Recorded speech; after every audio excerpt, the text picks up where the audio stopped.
दोस्तों, आप भी कभी ना कभी मेडिकल स्टोर से बिना किसी डॉक्टर के पर्चे के खांसी का सिरप तो जरूर लेकर आए होंगे।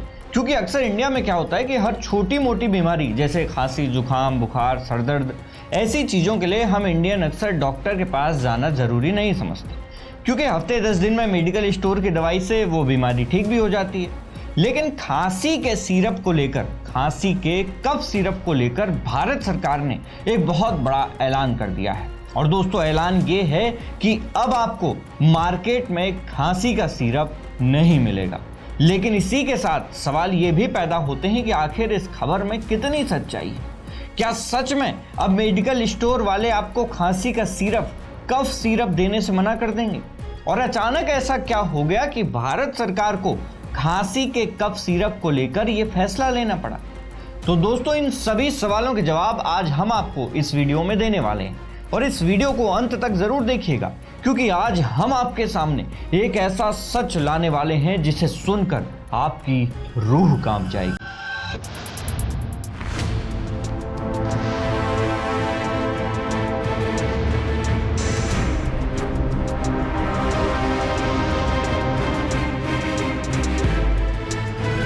नमस्कार, मैं हूं उमेश द्विवेदी और आप देख रहे हैं सरकारी मंथन। दोस्तों, हेल्थ सेक्टर से जुड़ी सबसे बड़ी खबर यह है कि भारत सरकार के केंद्रीय स्वास्थ्य मंत्रालय के द्वारा कफ सिरप को लेकर एक बड़ा फैसला लिया गया है। स्वास्थ्य मंत्रालय के द्वारा जारी एक नई अधिसूचना के अनुसार अब आप बिना किसी रजिस्टर्ड डॉक्टर के पर्चे के मेडिकल स्टोर से खांसी का कफ सिरप नहीं खरीद पाएंगे। यानी कि अब अगर आपके घर में आपको या आपके घर के किसी फैमिली मेंबर को खांसी आती है और आप मेडिकल स्टोर जाकर एक खांसी का कफ सिरप खरीद कर लाना चाहते हैं, तो अब आप ऐसा नहीं कर पाएंगे। आपको डॉक्टर के पास जाना पड़ेगा। डॉक्टर जब किसी पर्टिकुलर कफ सिरप का नाम लिखकर आपको देगा, तभी आप मेडिकल स्टोर से उस कफ सिरप को खरीद पाएंगे। और वो डॉक्टर भी रजिस्टर्ड होना चाहिए। हालांकि ये नियम केवल नशीले या शेड्यूल्ड एच कफ सिरप पर लागू होता है, और जो भी टैबलेट और दवाइयां आप मेडिकल स्टोर से लेते थे, उन पर कोई भी पाबंदी नहीं लगाई गई है। लेकिन दोस्तों, इसी के साथ दूसरा सवाल ये भी मन में आता है कि आखिर रातों रात सरकार को ऐसा फैसला लेने की जरूरत आखिर क्यों पड़ी? ऐसी कौन सी इमरजेंसी सिचुएशन आ गई थी कि सरकार को ऐसा फैसला लेना पड़ा? दोस्तों, ये कहानी कुछ ऐसी है कि जितना आप इसको हल्के में ले रहे हैं, ये उससे कहीं ज़्यादा सीरियस है। ये पूरी कहानी शुरू होती है साल 1986 से। खबर आती है कि मुंबई के जे अस्पताल में 14 मरीजों की मौत नकली कफ सिरप पीने से हो गई। एक नॉर्मल समाचार की तरह लोग इसे देखते हैं और भूल जाते हैं। इसके बाद 1998 में हरियाणा के गुरुग्राम में फिर से कफ सिरप पीने से 33 बच्चों की मौत हो जाती है और 150 से अधिक बच्चे किडनी फेल होने की वजह से भर्ती किए जाते हैं। इस खबर को भी लोग भूल जाते हैं। फिर आता है साल 2019। जम्मू क्षेत्र के उधमपुर में एक लोकल कंपनी का बना कफ सिरप पीने से 12 मासूम बच्चों की मौत हो जाती है। उसके बाद अक्टूबर 2022 में फिर से अफ्रीकी देश गाम्बिया में 70 बच्चों की मौत अचानक किडनी फेल होने से हो जाती है। ये रहस्य कुछ ऐसा था कि इससे पर्दा नहीं उठ पा रहा था। लेकिन अब यह मामला धीरे धीरे विश्व स्वास्थ्य संगठन यानी WHO की नज़र में आने लगता है। और WHO की जांच में सामने आता है कि इंडिया में बने कफ सिरप की वजह से ये बच्चे मारे जा रहे हैं। इसके बाद दिसंबर 2022 में उज्बेकिस्तान में नोएडा की कंपनी द्वारा बनाए गए एक और कफ सिरप को पीने से 18 बच्चों की जान चली जाती है। दोस्तों, अब तक ये मामला पूरी दुनिया की नज़र में आने लगा था। लेकिन इसी बीच अक्टूबर 2025 में मध्य प्रदेश के छिंदवाड़ा में कुछ ऐसा होता है जिससे पूरी दुनिया दहल जाती है। दोस्तों, छिंदवाड़ा के गांवों में 1 से 5 साल तक के छोटे बच्चों को नॉर्मल वायरल फीवर होने लगता है।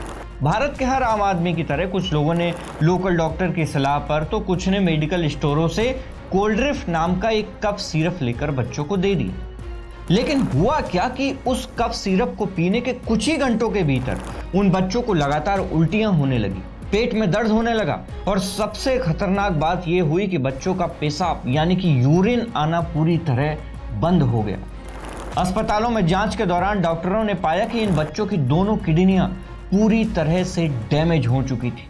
और दोस्तों, धीरे धीरे 20 से ज्यादा मासूम बच्चों की मौत हो गई। इस घटना से पूरा देश हिल जाता है। और उसके बाद शुरू होती है जांच और तमिलनाडु की सरकारी लैब में इस कोल्ड्रिफ्ट सिरप की जांच की जाती है। 2 अक्टूबर 2025 को जब इस लैब की रिपोर्ट सामने आती है तो दोस्तों पूरे देश में बवाल मच जाता है। रिपोर्ट में कुछ ऐसा लिखा होता है जिसे सुनकर आपके पैरों तले जमीन खिसक जाएगी।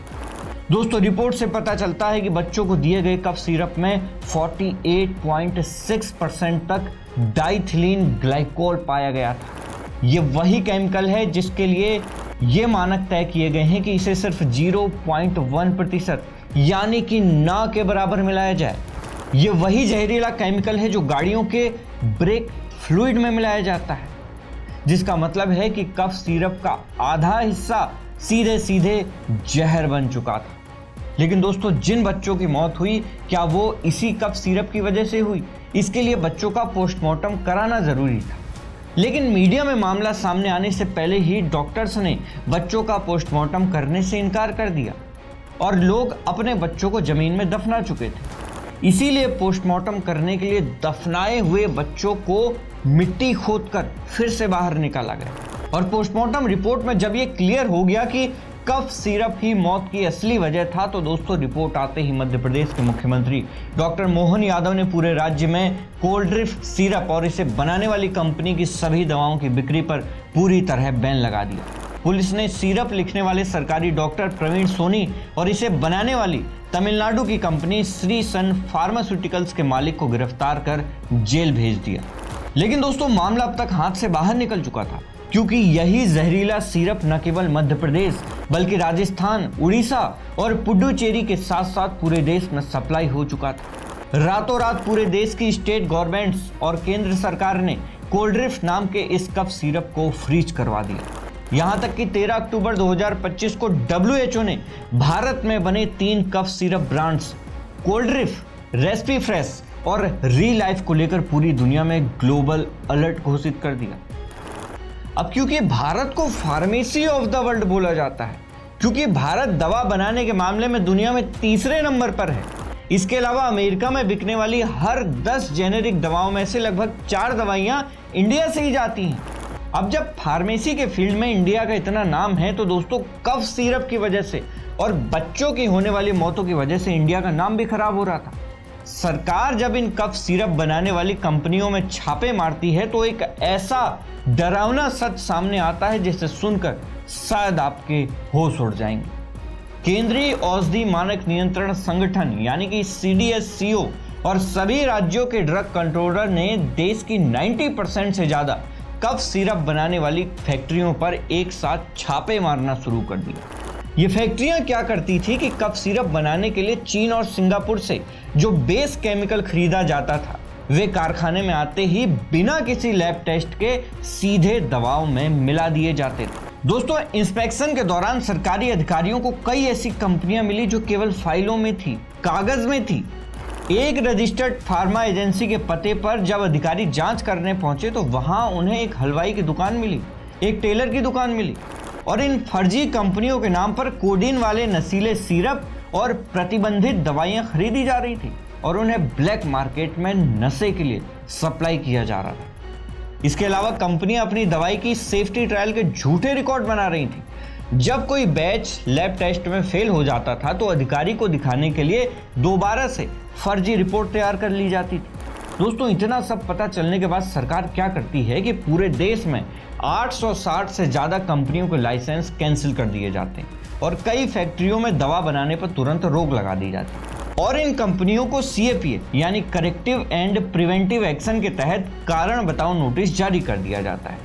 लेकिन भारत सरकार अब कफ सिरप के मामले में बिल्कुल भी रिस्क नहीं लेना चाहती थी, क्योंकि खुले में मेडिकल स्टोर में बिना डॉक्टर के प्रिस्क्रिप्शन के ये कफ सिरप फिर से मार्केट में आ सकते थे और इसीलिए हाल ही में 9 जून 2026 को केंद्र सरकार ने द गैजेट ऑफ इंडिया में औषधि 5वां संशोधन नियम 2026 को आधिकारिक रूप से प्रकाशित किया है और 16 जून 2026 से ये नियम पूरी तरह से लागू हो चुके हैं।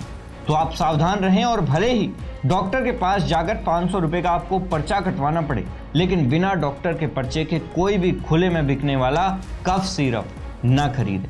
दोस्तों वीडियो के अंत में आपसे एक सवाल है कि कफ सिरप वाले इस कांड में सबसे बड़ी गलती आखिर किसकी है? सरकार की, सरकारी अधिकारियों की, या फिर जनता की? इस मुद्दे पर आपकी जो भी राय हो हमें कमेंट बॉक्स में जरूर बताएं। और इस मुद्दे पर अगर कोई नई अपडेट आती है तो हम आपके लिए अपडेटेड वीडियो जरूर लेकर आएंगे, लेकिन उसके लिए आपको हमारे चैनल सरकारी मंथन को सब्सक्राइब करना होगा। दोस्तों, मैं हूं उमेश द्विवेदी और आप देख रहे थे सरकारी मंथन। नमस्कार।